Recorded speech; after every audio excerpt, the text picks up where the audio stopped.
Hello! In this lecture video, I'm going to talk about something that is just plain extra, meaning I am not going to test you on any of the content that you hear in this lecture video. Now you might be thinking, all right, Dr. Gray, why are you devoting an entire lecture video to something that you are not going to test us on? And the answer to that is actually going to relate back to something that I shared with you in the very beginning of the course. And that is, the purpose of being in school is not to do well on midterm and final exams. The purpose of being in school is actually to learn some skills or some ideas that you can then apply to your life outside of the classroom.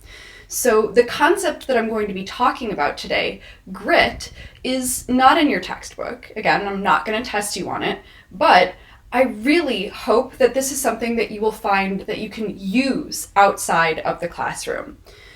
I particularly believe that this will be useful to you at the particular point that you are in your life right now. You are a college student, which means for many of you, you're probably at the point where your career interests are developing.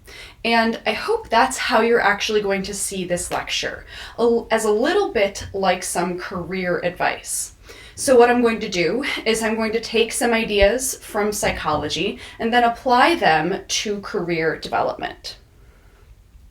So you may have actually heard of this topic before. You may have heard people described as gritty, or people talking about having grit and equating it with something like mental toughness. Mental toughness is a part of this concept, but it is not the whole thing. So I want to start by covering what grit is in terms that psychologists have agreed upon. Grit combines two things, both passion and perseverance. This concept was first put forward by a psychologist named Angela Duckworth. She has the 22nd most watched TED Talk of all time at the time of the writing of this PowerPoint. She also has a book that spent a very long time on the New York Times bestseller list. This woman is extremely famous for a psychologist. If you quibble a little bit with my use of the word famous here, this is, I have to remind you again, this is a psychologist, right? A psychologist that has an extremely popular book and TED Talk. So this woman has been very influential. The reviews that you see on the far right-hand side of the screen are printed in very small text, and I don't intend for you to actually read those reviews, but I put them up there because I wanted to give you an example of the very different types of people that have found some use from this concept. One on the top is written by Arianna Huffington. She is a journalist, an entrepreneur, a CEO. She is credited for, among other things, being a co-founder of the Huffington Post. And below that, you see a review written by Brad Stevens, at the time, coach of the Boston Celtics. I do not know the first thing about basketball, but according to Wikipedia, Brad Stevens gained a reputation as, quote, one of the NBA's best coaches. So, two quite successful people from different walks of life have found this concept useful. So the concept is, in essence, combining two pieces. One is passion, loving what you do. And the second is perseverance, overcoming failures and obstacles and setbacks, never giving up even when things get really challenging. And the idea is, in order to be successful in our careers, or in anything we choose to be successful in, we should try to cultivate grit, right? The original researchers that suggested this concept is important actually found or suggested that grit is a better predictor of a student's success than their intelligence.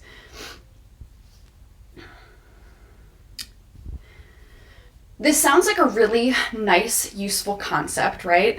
In order to be more successful or have a higher chance of success. develop your ability to feel passion and persevere on your studies and your career. There are, however, some controversies surrounding grit.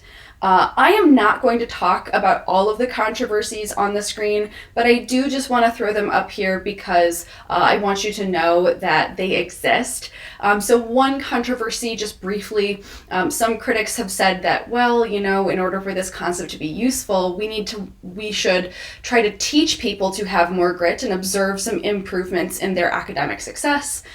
In short, those studies have not actually worked very well, but the response to those critiques is, well, maybe you're not looking at the right dependent variable. The dependent variable that's often used in these studies is performance on standardized tests, and that's not something that I am particularly passionate about. Don't know about you. If passion is an integral part of grit, maybe we should be looking for improvements in different places where passion is a little bit easier to see evidence of. Another sort of suite of critiques around this concept suggests that it's actually not distinct from a facet of personality called conscientiousness. Even though they might not seem similar based on their definition, some statistical procedures have shown that both grit and conscientiousness are highly correlated, and they explain similar findings in a similar way, meaning, statistically speaking, they're kind of doing the same thing. So if this explanation doesn't make a ton of sense to you, that's okay. I just wanted to draw that connection between the personality chapter that you are reading and this topic that I'm talking about now. The last controversy that I will spend much more time on is that there are some key problems with having passion as your goal. Despite these problems, I do think that there are some aspects of this concept that will be useful to you, and that's why I'm devoting a lecture to it. So before I get into digging a little deeper around those controversies, I would like you to read the following quote and think about whether or not this is good advice. It's a quote from Steve Jobs. "Your work is going to fill a large part of your life, and the only way to be truly satisfied is to do what you believe is great work. And the only way to do great work is to love what you do. If you haven't found it yet, keep looking. Don't settle. As with all matters of the heart, you'll know it when you find it." So please pause the lecture video and just think about that quote for a minute or two. Do you think it's good advice, bad advice, maybe somewhere in between? When you're ready to move on, please unpause the video. Okay. So I hope you have had a little bit of time to think about these words and feel out how they might connect to your personal life. Now, I am going to take the position that this is bad advice, potentially quite harmful advice. If you disagree with me, allow me to try to convince you. This more fundamental problem with the concept of grit is this. We often advise people, or students in this case, to find and follow their passions. And when we do this, we are implicitly telling students to tie their identity and their search for fulfillment to their careers, right? Because that's what a passion is. When you are passionate about something, it is a part of you. And unfortunately, because human life is extremely, painfully time limited, this time that we spend in our careers is going to come at the expense of other parts of our lives. Should we be doing this? Should we be telling students to find and follow their passions? Two books that I want to tell you about. The first is called The Trouble with Passion: How Searching for Fulfillment at Work Fosters Inequality. This book is written by a sociologist. The main thesis of the book is essentially that not everyone has equal access to take that advice seriously. Many people that are able to take that advice to find and follow their passion are socioeconomically privileged. A person that has a financial safety net is going to be able to take chances to pursue their passion. They will often have access to opportunities like money or education or networking connections that might help them get jobs, right? If it is your passion to pursue a career like starting a new business, you're going to have to invest a lot of time, effort, and money into that venture before it starts turning a profit, right? At the start, you may not be making any money for perhaps years until that business actually takes off and becomes profitable. What kind of person is going to be able to follow that passion, right? Someone who has financial resources already, someone whose parents are going to be able to lend them some money to take out a loan or something like that. The book cites some research showing that first-generation students and students from working-class families are less likely to secure gainful employment when they follow their passions, and these careers and passions are also more likely to lead students into unstable employment, right? So the idea is this cultural focus within the United States on finding our passion and telling students this is the way to choose your career preferentially advantages people that already have advantages. And in this way, it maintains the severe socioeconomic inequality that we have in this country, right? Because not everyone has equal access to this cultural ideal. As one example, I want to show you a job listing from Higher Ed Jobs. This is a place where people can go to find job listings for faculty positions. This is a position for an assistant adjunct professor at UCLA. And I know the text is quite small on the screen here, so let me just read to you the part that I want you to pay attention to. Under the position description, it says, the Department of Chemistry and Biochemistry at UCLA seeks applications for an assistant adjunct professor on a without salary basis. Applicants must understand there will be no compensation for this position. That is incredible to me.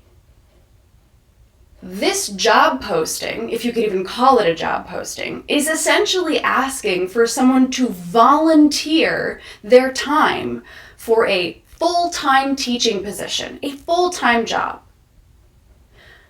I love my job. There are a ton of things that I really, really like about it. And sometimes I cannot believe how lucky I am to get paid to do the things that I do. But the operative phrase in there is that I get paid to do this. I would not do this for free. Think about the kind of person who would be able to take this position, right? Imagine it is this person's passion to teach chemistry. This may be hard for you to believe, but there are people out there who are extremely passionate about chemistry and specifically about teaching chemistry, right? If you want to get your foot in the door and get some teaching experience, faculty jobs are very hard to get if you're not aware of that. What kind of person is going to be able to take this position?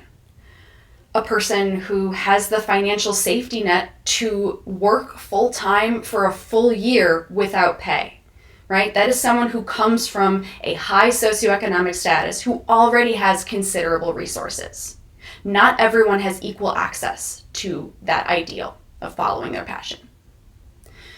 One final point that I want to make on this slide, just to emphasize the relevance of this idea that I'm talking about to your specific place at a college as a college student. I want to spend a little bit of time talking about adjuncts because you probably come into contact with lots of adjunct professors in your time at community college. I don't know the specific ratio of full-time to part-time faculty at ECC, but I imagine it is similar to other community colleges. The other places that I've worked, the ratio was about 1 to 3. So for every 1 full-time faculty member, there are 3 part-time faculty members. If you are taking 4 classes right now, it is likely, just statistically speaking, that there is only 1 full-time professor among those 4 professors you have, and the other 3 are working part-time. When I taught as an adjunct, I was dismayed to learn that the colleges put a cap on how many classes you are allowed to teach. The reason for that is because if you teach more than that cap, you would be considered by your hours a full-time employee, and the college would have to give you benefits, and that is expensive, so colleges generally don't want to do that if they don't have to for their part-time employees. I mathed out how much I could possibly make if I taught every single class I possibly was allowed by the college. And the grand total of salary came out to less than $35,000 a year. That's incredible to me. I did not go to school for 10 years to make $35,000 a year, right? It is extremely difficult to lead a satisfying, fulfilling life on $35,000 a year, especially if you have a family. So what is the reality of being a part-time faculty member? In many cases, part-time faculty members are going to have to string together classes at different colleges. They might be teaching 10 classes a semester to be making enough money to actually live off of. And because part-time faculty members don't choose their schedules first, in fact, they choose their schedules last, they don't get the best times for these classes either. So it is possible that these part-time faculty members are driving in between 2 different colleges on the same day just to make ends meet. But what if teaching is your passion?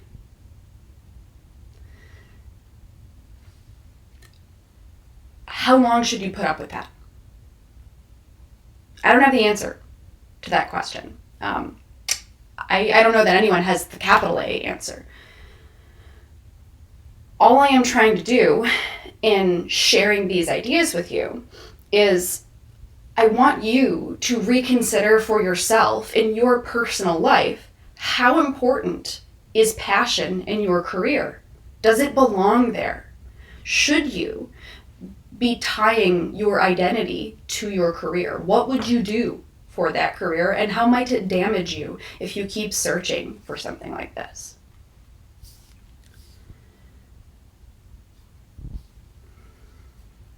The second book that I want to talk about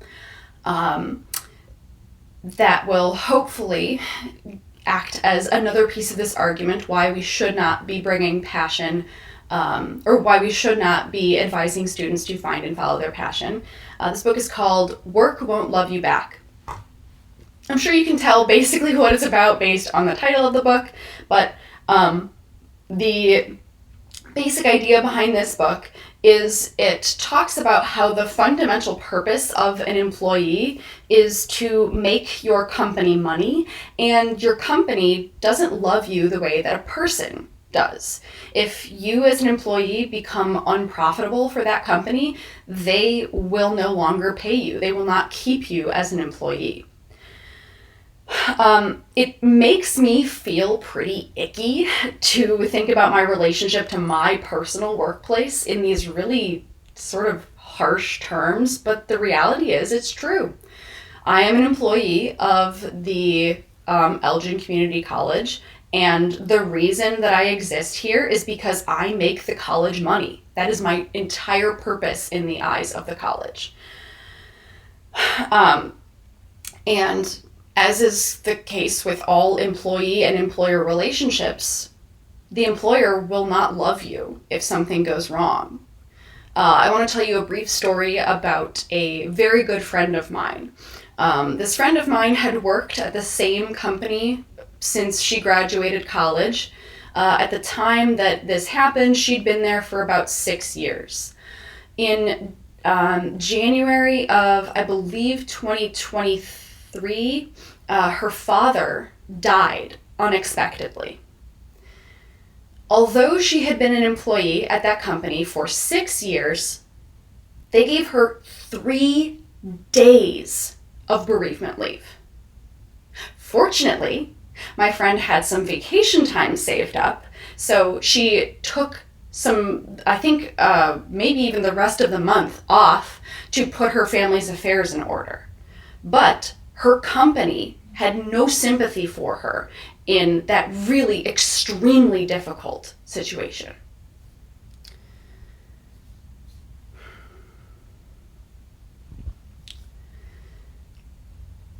This is something that is very deeply ingrained in American culture, the culture of productivity, the culture of work. A friend of mine that just recently moved to Germany has shared an observation about the different way that Americans and Germans treat their work. She has said that Americans live to work and Germans work to live. I think that this is a really succinct way to sum up something that seems generally true of these different cultures, but I think it's actually a false choice. I don't think you have to either work to live or live to work. There are actually more than 2 options, and I'm going to push you to consider some nuance. We should aim somewhere in between and maybe a little closer to that passion side. So here, I want to generalize from quite a bit of research and fold in some advice that I've gotten from my dad, Dr. Gray 1.0. If you are trying to decide on a career path, there are a few things that you are hopefully looking for. First, you want to have a job that has some activities that you enjoy. There are lots and lots of tasks or activities in my job that I enjoy. I love thinking. It's just one of my favorite things to do. I love analyzing complex ideas, breaking them down into pieces, and then figuring out how can I communicate these ideas to other people. Right? That's what I do when I write lectures. I love being creative with lectures and designing assignments. I love interacting with people. I love helping people achieve their goals, right? There are all these activities that I really, really love.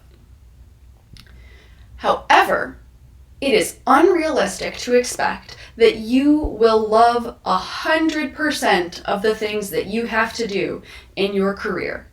So in direct contradiction to that advice from Steve Jobs, I am saying yes, do settle. It's unrealistic to expect that you're going to enjoy everything about your job. For example, I really hate grading. Grading is the least favorite part of my job, but I have to do it.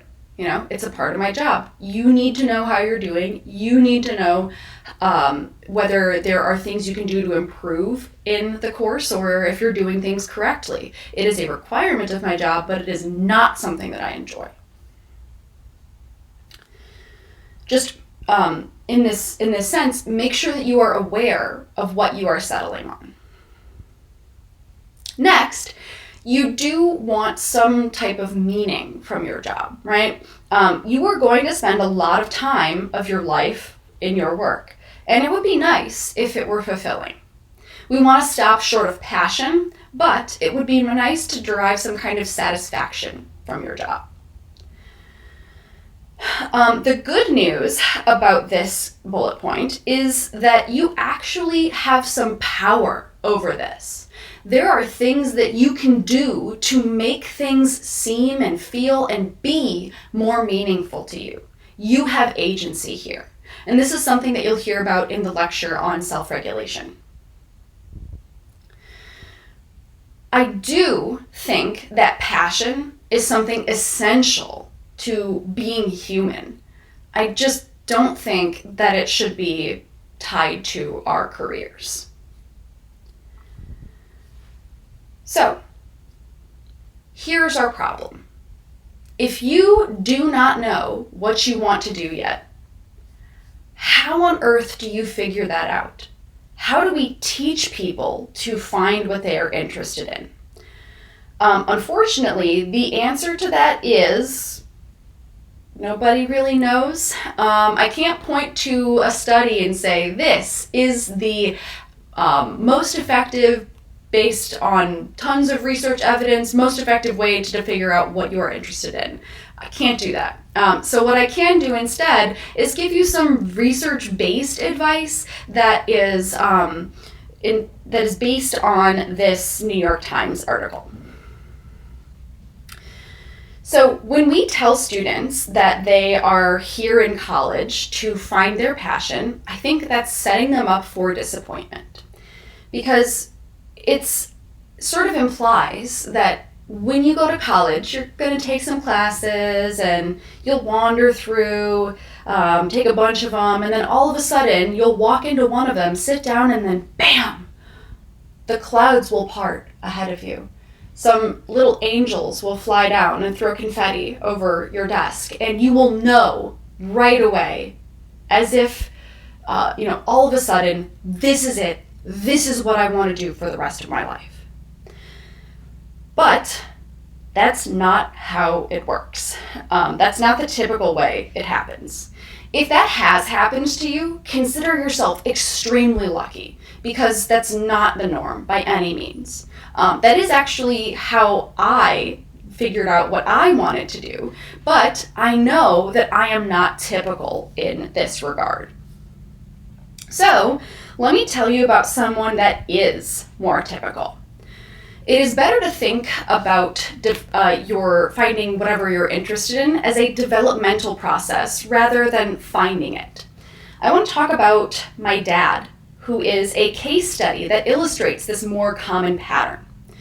My dad is a professor of psychology at College of DuPage because, in his words, he hated everything else he ever did. He hated high school, and then he went to college and he hated that, and then he went to grad school and he hated that even more, and then he got what he believed was his dream job after he graduated from graduate school. But guess what? He hated it. But along the way, there were some things that he didn't hate. When he was in college, he took a psychology class and he was like, I don't really like having to do assignments or all this assigned reading, but the subject's pretty cool. I find that kind of interesting. So he took another one. And he started to feel more connected to the subject matter. And then, when he was in graduate school, he was forced to teach classes, which he did not like. But then he realized, although I don't like being told that I have to do this, the teaching itself is not so bad.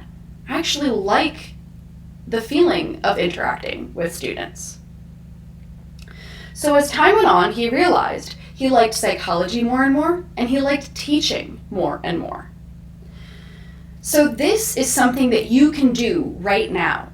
Try to find elements of what you are doing that you do enjoy, right? If you can't think of a class or a subject matter that you have enjoyed, maybe think of small elements within that class, procedures or skills, tasks, things that you like to do or things that you think are kind of interesting, right? Do you like analysis? Do you like the process of taking a big complex idea and breaking it down into pieces? Do you like communicating ideas? Do you like working with others? These are all things that you can be thinking about as you are trying to find the things that you are interested in.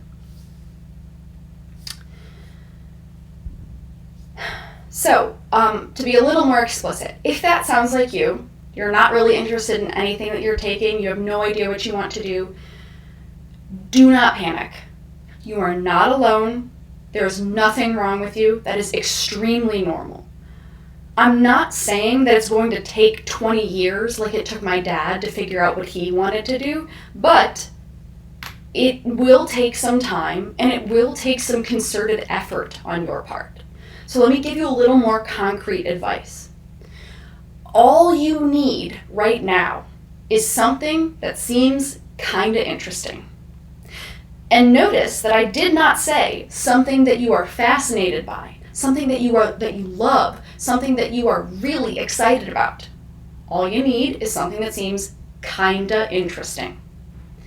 Ideally, you're gonna have a few different options of things that seem kinda interesting. Then, try to nurture those interests, effortfully pursue some of those interests, and see which of them grow. That means, yes, take more classes in those interests, but also try to come into contact with those interests in spaces outside the classroom. Can you join clubs, read some books, find YouTube channels or podcasts or anything else that will help you figure out if this is an interest that will grow for you? So, now, as you're working on developing that interest, here I want to talk about something that I think everyone will be able to will be able to find useful: working on your perseverance. So, I'm going to be using myself as a case study for a lot of this stuff, but I want you to realize that for almost all of the stuff that I'm talking about, they're based on solid research as well. The first piece, absolutely based on research, is called mental contrasting. When I was a student, I frequently got the advice to picture myself achieving my goal, picture myself actually becoming a community college professor. Won't that feel so good, right?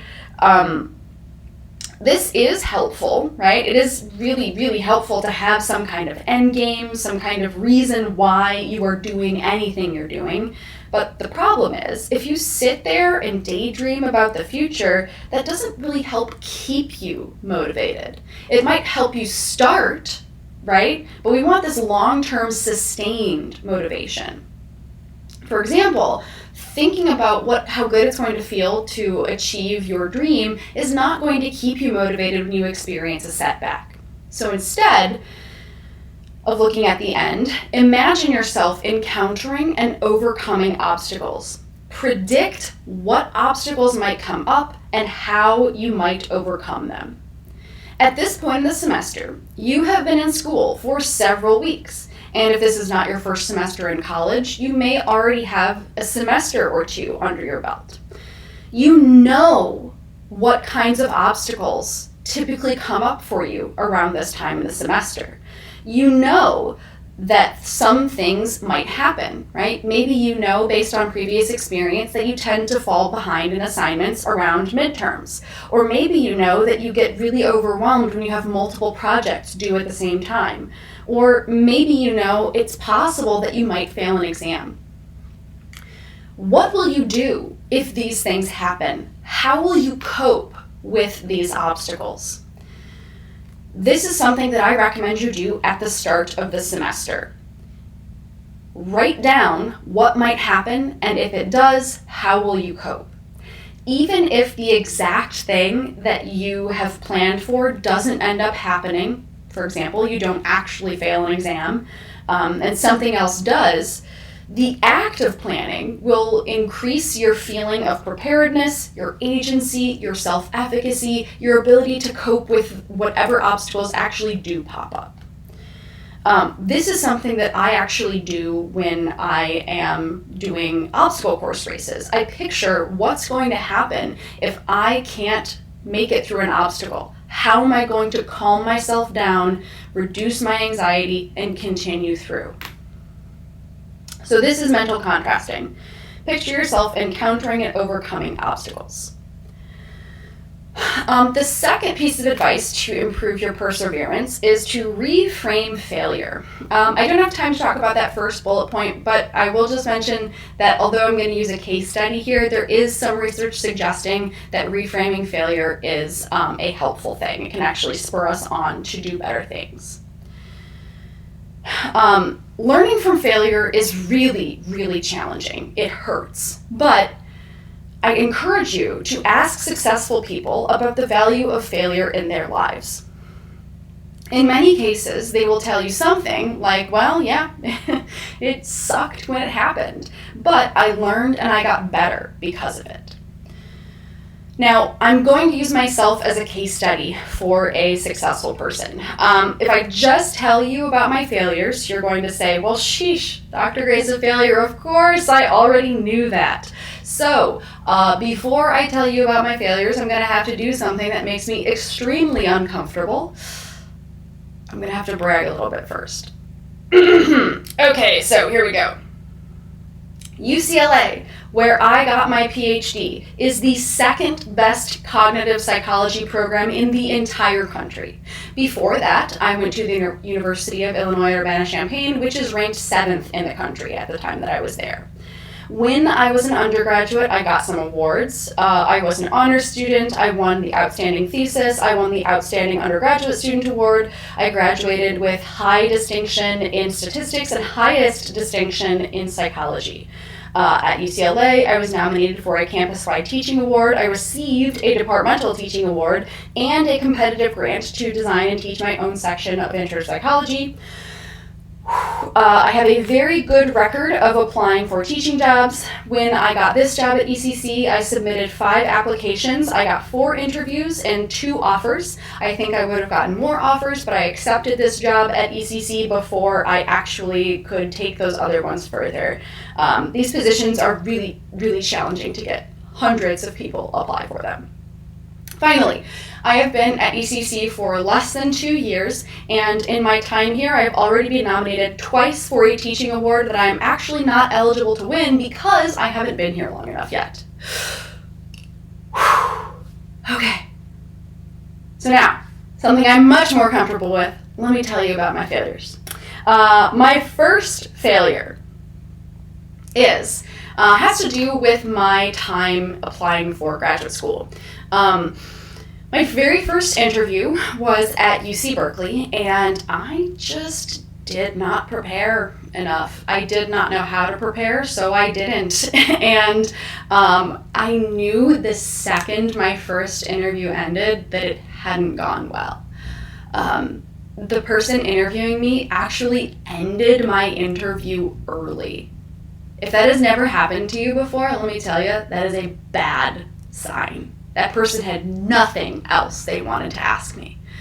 When I was flying home from UC Berkeley, I felt embarrassed. I felt so stupid for making that mistake. That failure felt really bad, but I changed my interviewing technique because of it. I prepared much more for my future interviews, and I got in every other place that I interviewed at. The next one that I want to show you is a rejection letter from a fellowship. I have just a whole room full of these that I could have showed you, but I picked this one for a particular reason. So this is a big deal fellowship. If I had gotten this fellowship, I would have been set for 4 years while I was in graduate school. I remember when I got this rejection at 3:30 in the morning on a Friday. This was the first thing that I saw when I opened my eyes on Friday morning, because I checked my email first thing in the morning like a truly work adult person. I remember hugging my roommate and crying because she also got rejected from this fellowship. But the fact that I didn't get this fellowship meant that instead I had to be a teaching assistant, right? It is very possible that if I had gotten this fellowship, if I hadn't failed in this place, I never would have discovered that I love teaching. You can draw a maybe not super direct, but a somewhat direct line between this moment that I got this rejection letter and the moment of today where I'm standing in front of this camera and recording a lecture video for you. The last failure that I want to tell you about is in relation to teaching. Generally, the reviews that I get from students on my teaching are fairly good, but one in particular stands out as a review that really changed the way that I think about myself and my teaching. During my second semester ever of teaching, one student wrote for me that I was not qualified to teach the content and that I shouldn't be the teaching assistant for this class. That crushed me because the student was right. I didn't really know the content. I didn't spend enough time preparing. And when I was up in front of the class and I didn't know the answer to something, I would just try to pretend that I did. But I know now that's not the way to approach when you don't know something. Students can tell when you don't know what you're talking about. So although this was a really painful review to receive, it led me to change the way that I prepare for my lectures, and it led me to be more honest and upfront with my students when I don't know the answer to a question, instead of just trying to pretend. By the way, I am not telling you this because I want you to be nice to me in my teaching evaluations. I actually really genuinely value constructive feedback because I always want to improve as a teacher. All that I ask is that when you write teaching reviews, remember that I am a human being and I actually do have some feelings. So, thank you. Okay, finally, where is passion more appropriate before we get to those setbacks and obstacles? This is based on no research at all, but I think that passion should be reserved for people and relationships because these are things that actually can sustain you and love you back. Now finally, setbacks and obstacles. These are different from failures. Failures are your fault, right? It's my fault that I didn't prepare enough for those classes. It's my fault that I didn't prepare for that interview. But sometimes you do everything right and things still don't go your way. I'm actually going to talk to you about my athletic goals here, but before I do, I want to show you the framework that I'm going to be working in. In order to overcome setbacks and obstacles, you need to realize that your goals are not randomly situated. Instead, they're actually organized in a hierarchy.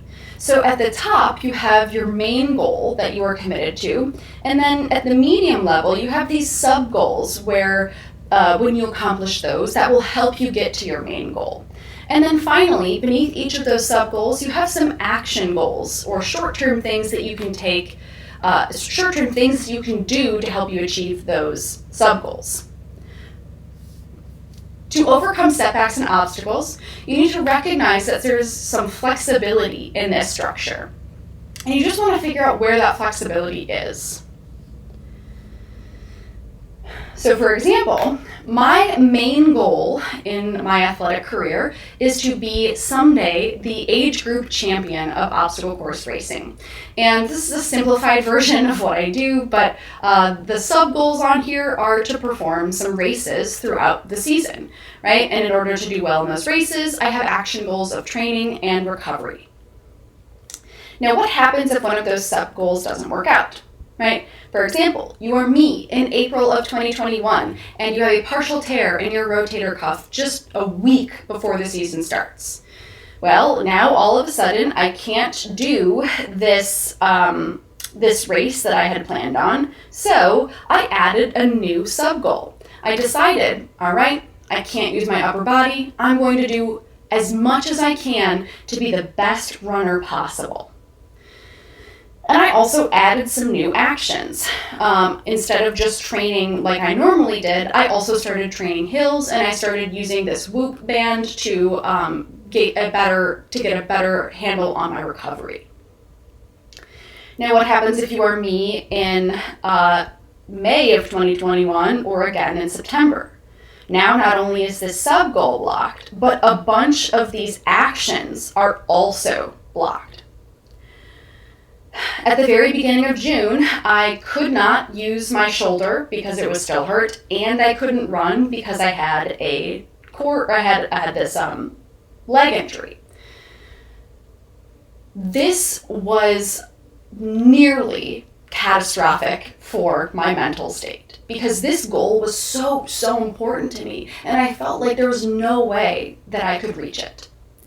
But I returned to this idea of thinking about my goals flexibly, and I had to reconceptualize what it meant to make progress on this goal. Right? So what did I do? Training didn't need to be running. Once I could bike, I biked. Once I could row, I rowed. Training was something like lifting my leg off of the physical therapy table 10 times. Even though it looked very different, reconceptualizing the actions that I was taking as progress toward my goal really sincerely helped me stay sane during this time. Now, what happens if your main goal gets blocked? First, you would try some kinds of sub-goals and actions as before, but if that doesn't work out, you can always abstract a little more, right? So what is it about what is it about this main goal that was important to me? There's actually nothing magical about obstacle course racing. The higher level goal is that I really just want to be the best athlete I possibly can be. So if I couldn't do that in OCR, I might try running instead, or I would try to be the best rock climber I could be.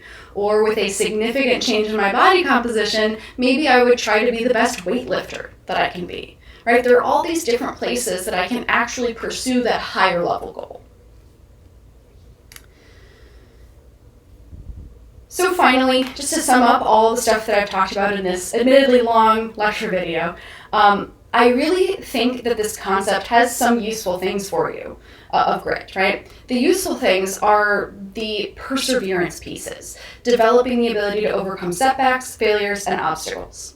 The less useful thing is this idea of tying your passion and your identity to your career. I want you to question how much that belongs in your personal career interests, right? I want you to know that you are more than your job.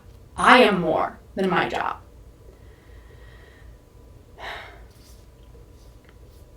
Finally, thank you so much.